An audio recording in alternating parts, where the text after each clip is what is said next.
What's going on, guys? Subohm homie coming to you. Got a review for you today.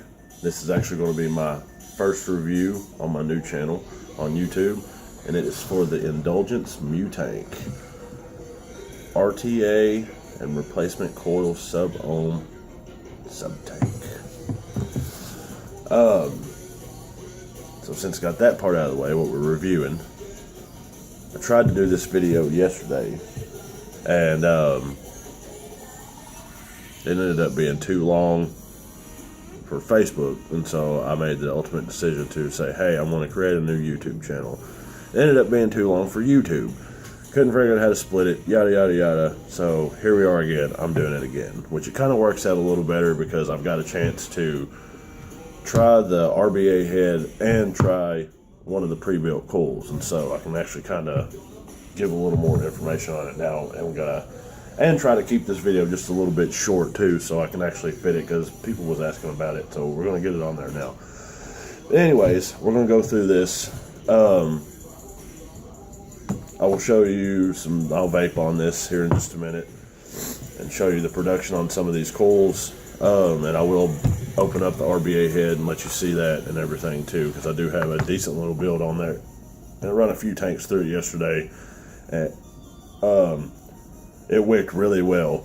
I wish the first video would have came up, because I'll probably do another one with the RBA section and everything, but I mean, like, I had a set of dual Claptons in this, and I was running it, I mean, seriously, just straight hard banging it at like 100 watts, no dry hits, and it was just constant. It's good. But yeah, so we'll talk a little bit about that, and I will kind of show you production and a little bit of changes and stuff on these actual coil heads, and we'll try to keep the video a little bit short so I can get it up there, and then we'll do a second video later on with the RBA section and stuff. But yeah, so let's get into this. You get your little Indulgence qualification card, as always. Little book right here. We'll open this up, and I'll kind of set it right there so I can see some of the stuff. But anyways, yeah, you get, it's like every other thing that you get these days. You got replacement glass, O-rings, screws, and all this yada yada stuff. But there's one different thing in this, and it's this little plastic piece right here. What it is if you know what the Mutation X 4 was, whichever one, whatever they've named it, the little silicone pieces that went on the outside bottom airflow to plug it, this is pretty much the same idea, but it actually goes inside of the RBA deck and plugs the in-feed air, so you don't get any leakage, and you can actually do your single coils and stuff that way. So that's pretty cool. I like that. But yeah, we got all your extra O-rings and all that stuff, so pretty much standard shit. Yeah, there's that, and I'll kind of read some of the specs off here. And like I said, it's all pretty much standard stuff with like Subohm tanks and stuff these days. It's 68 millimeters in height, 22 millimeters diameter. Capacity is 5 milliliters, because y'all know Subohm tanks, y'all running these high ass coils and shit like that. I mean, it's going to drink juice, and so almost every tank you see these days, which are well-known tanks, or well-known brands, they're kind of between the 5 and 7 range. Sometimes a little lower, sometimes just a tad bit more. But yeah, that's pretty much that. They also have this drip tip that comes with it, which I'm not a fan of most drip tips that come with stuff, just because I don't really care for metal drip tips. I don't like the way they taste. I don't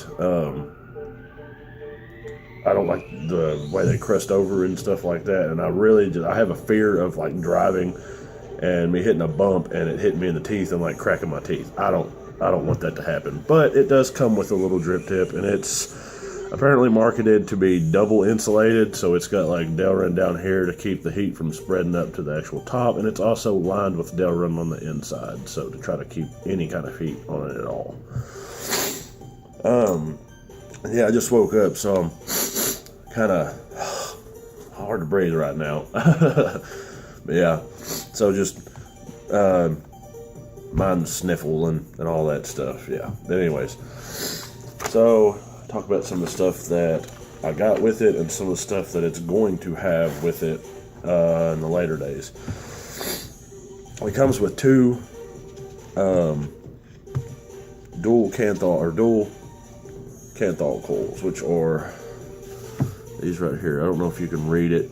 The light kind of, yeah, it says dual coil on it. It's rated from 30 to 150 watts, as is all of their coils. They've got Clapton's twisted coils, dual coils, and quad coils, which I don't think the quads are out yet, but they're all rated to from 30 to 150 watts. So that's pretty good. And I'm using one of the Claptons right now, and I've put it at 150, and it's absolutely no dry hit. It works like it says it's going to, and it's really pretty good.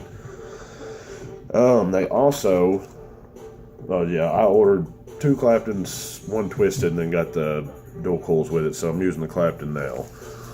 They've also got this coming out too. It's a 2-post deck, similar to the Velocity style. So all y'all Velocity fans would like this rebuildable section that will be coming out for it soon. And it's got all kinds of O-ring options and stuff to personalize and all that good stuff like that. But yeah, that's pretty much it for the boring book section. Shows you the dual coil. So we got one there. I've got a Clapton in here right now, and I will show you just kind of what the twisted looks like. I can't really take it out, but I mean I can show you the coil head and everything. See if we can read it on here. It says twisted coil, 30 to 150 watts. And since the Clapton done pretty good, I'm pretty trusting on the rest of them. So we'll eventually try those out later. So I just don't want to switch them out right now. And you also get a little vape band and stuff for your tank. But that's all of this. Actually, no.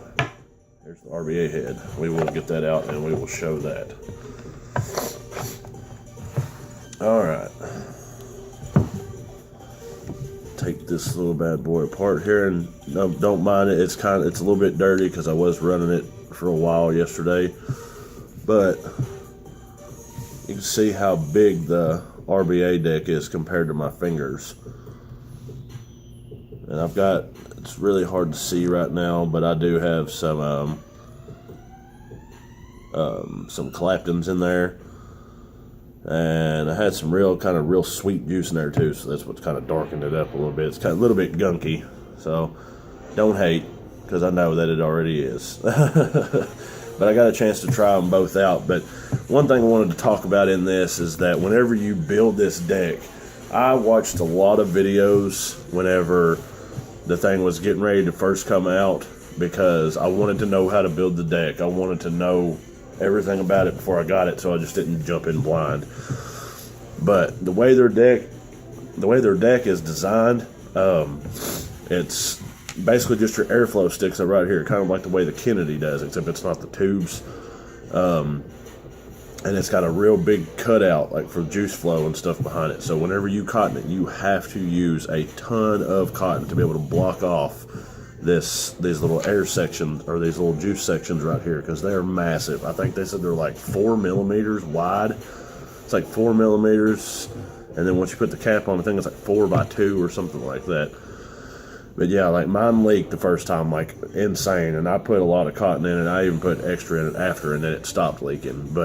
And then my buddy's, his done it too, but then right after it stopped leaking. So I think it's really just a first cotton thing, but just be wary that more than likely it will leak on the first fill up. Just make sure to shut your airflow off and everything, so it doesn't cause any of the pressure to push the juice out of the actual airflow. But yeah, other than that, but I will go and do another video on the RBA section, and we'll do another build on it one day, and I will put that one up too. But so that's the RBA section. And yeah, go and say a couple more things about it. Whenever I was first going to get it, I did hear that you could put up to like 3.5 millimeter coils in it, which might be the case for regular coils, but if you're using Claptons and stuff like that, it's probably not going to fit over 2.5. That's the biggest I got. I had 3mm Claptons, and I had to stretch them back out and rewrap them to 2.5 just to be able to get it to fit. So there's that, and all we're left with now is the actual tank itself. Said it's a pretty beast boy right here. Pick it up, take a look at it here. Well, I ain't got a lot of good light right now and stuff, but it's a pretty little beast of a tank. It's not too bad or anything. It's not too small, not too big.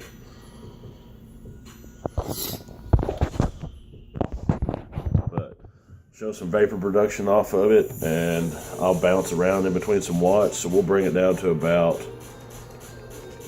I think the minimum's like 30 on it. So we'll go down to about 70. We'll hit 70 right here. And the coil that I'm running in, it's about like a 0.5-ish. That's the Claptons that comes in there. So we'll do some vape production off of 70 watts, and then we'll kind of bump it up a little bit.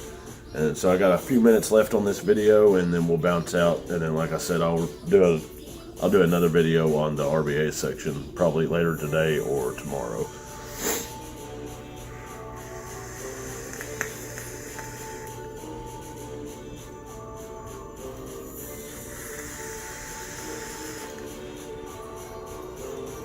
The flavor is magnificent off of it. I'm using some stuff that I make at work, and it's called Blitzkrieg.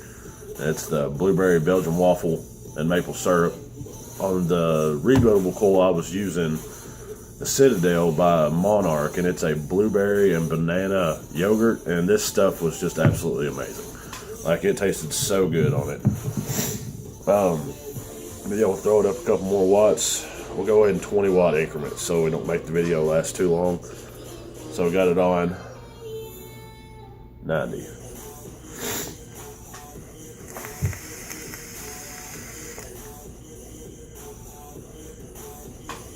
And it's rumored that this tank is supposed to be gunning for the TFV4. Everybody's loving that TFV4, and this one's supposed to be trying to take it out. But it's really similar. Like, if you wanted my God honest truth, it really is pretty similar, except for I think the airflow is just a little bit more open than the TFV4. Everybody said TFV4 was just so much air. It felt tight as a fucking drum to me. So, yeah. Alright. Jump her up to 110.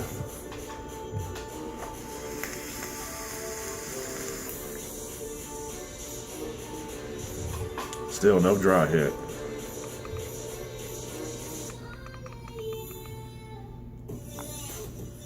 $130.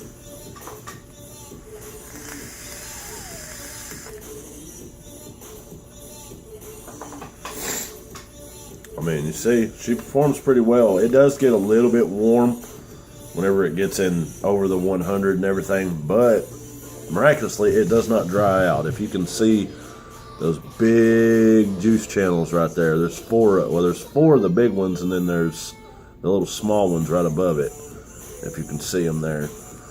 So it wicks really well, and it's constantly bubbling, which worries me because I'm always thinking that possibly it's just over wicking and it's going to just start pouring out everywhere. But yeah, so full 150.